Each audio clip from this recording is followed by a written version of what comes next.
Bismillahirrahmanirrahim. Le chapitre de la génisse est le plus long chapitre du Saint-Coran.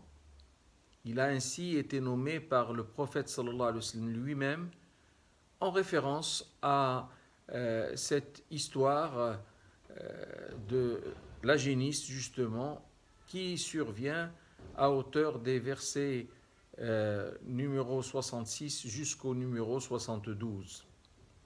Le mérite de ce chapitre de la génisse est très grand car il recèle un nombre presque infini de préceptes qui vont devoir être mis en œuvre au quotidien par les fidèles.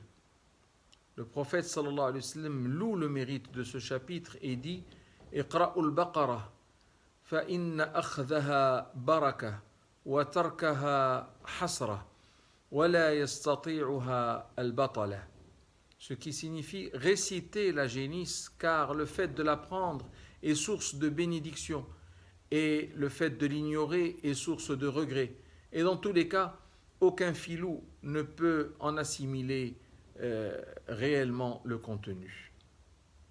La révélation de ce chapitre merveilleux s'est étalée sur toute la période post-égirienne.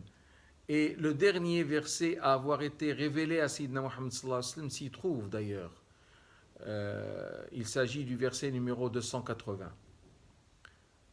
Alors, dans sa totalité, le chapitre de la génisse compte 285 versets qui traitent de sujets très variés, allant de l'histoire de la création jusqu'aux obligations jurisprudentielles et cultuelles, en passant par les histoires des fils, des enfants d'Israël sous tous ses aspects, ainsi que l'histoire d'Abraham et de la construction de la Kaaba, l'histoire de David avec Goliath et de Uzair, Ezra, qui fut ressuscité 100 ans après avoir trouvé la mort. Bien sûr, nombre d'exhortations viennent émailler tout cela, rendant le chapitre plus riche que jamais. Mais le véritable point d'orgue de ce chapitre, de ce merveilleux chapitre, est sûrement représenté par trois passages exceptionnels qui retiennent l'attention de tout lecteur averti et que sont le verset numéro 176 qui définit la bonté pieuse, al-birr, avec toutes ces caractéristiques.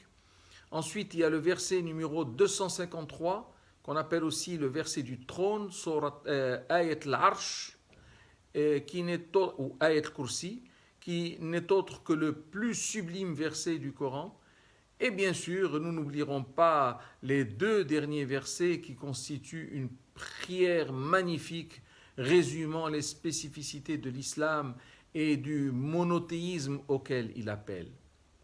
Donc, en finale, loin de moi la prétention d'avoir pu explorer la génisse en si peu de temps, mais le but n'était autre que de mettre l'eau à la bouche de ceux qui m'écoutent pour qu'ils aillent à sa découverte avec plus de soin et de ferveur. Ce ne peut être que porteur de bonheur. Aide-nous, Seigneur, à aimer ce chapitre. Aide-nous, Seigneur, à aimer le Coran. Amen.